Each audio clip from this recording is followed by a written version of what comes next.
projektu Mladý záchranár.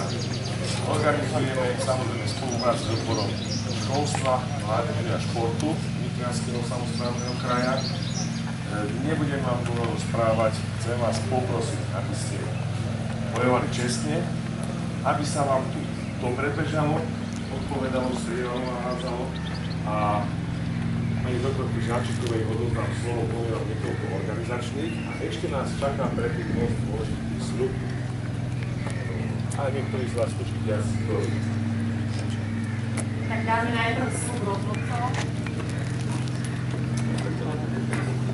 My rozhodcovia obvodného kola súťaže Kaloka Gardia Mladý záchranár sľubujeme, že svoju úlohu si budeme robiť čestne a svedomito, zmysle projektov súťaže a urobíme všetko preto, aby priebeh a hodnotenie súťaže bolo objektívne a spravodlivé. Tak sľubujeme.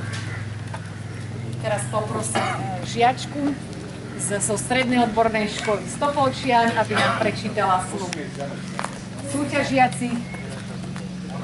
My súťažiaci odborného kola súťaže Kaloka Gardia Mladý záchranár sľubujeme, že budeme súťažiť čestne a svedomito, v duchu fair play a podľa pravidel súťaže.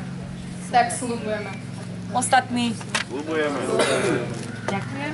Hlasnejšie.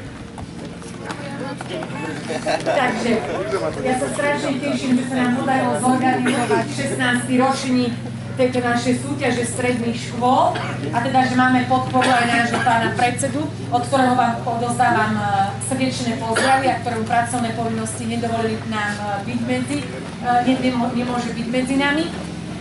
Čo sa týka organizačnej školy, ktorá nám pomáha s organizáciou tohto úvodného kola, všetko úžasne pripravili, takže patrím jeden veľký potles, o ktorý vás teraz poprosím.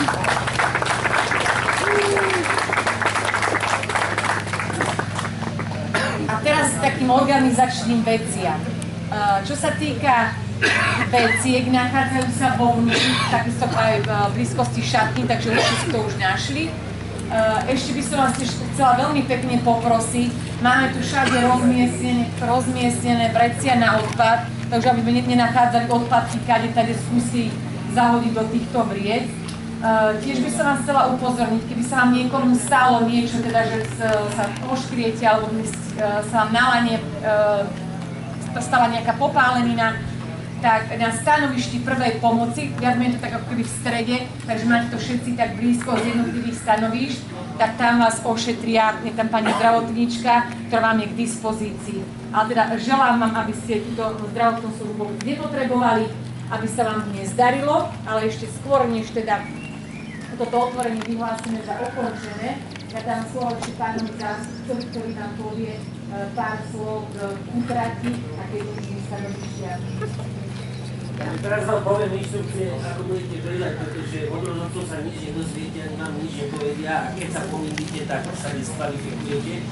Riadite sa smer tráte zelenou šípkou, červená vás bude vrácať do cieľa. Hranica tráte je označená takými červenými kúželmi. To znamená, že musíte popri tých kúželov bežať, nesmiete si tak skrátiť ani nejak inak iným spôsobom utekať. Čo sa týka, budete bežať dve kola.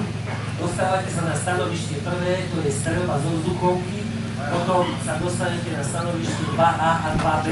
Od tohto stanovišťa 2B bežíte na prázdno jedno celé kolo. Potom sa vracate k stanovišti 3A, 3B a pokračujete. Áno? Čiže dve kola po stanovišti 2B idete bez toho, aby ste sa niekde zastavili, len sucho utekáte a bežíte k stanovišťu 3A. A v podstate potom červené šipky vás už budú navigovať. Tam, kde je stanovište prvej pomoci, to je za tribúnou, tam máte šipkami označené zelenou prvé kolo, červená vám bude hovoriť, že idete do druhého kola.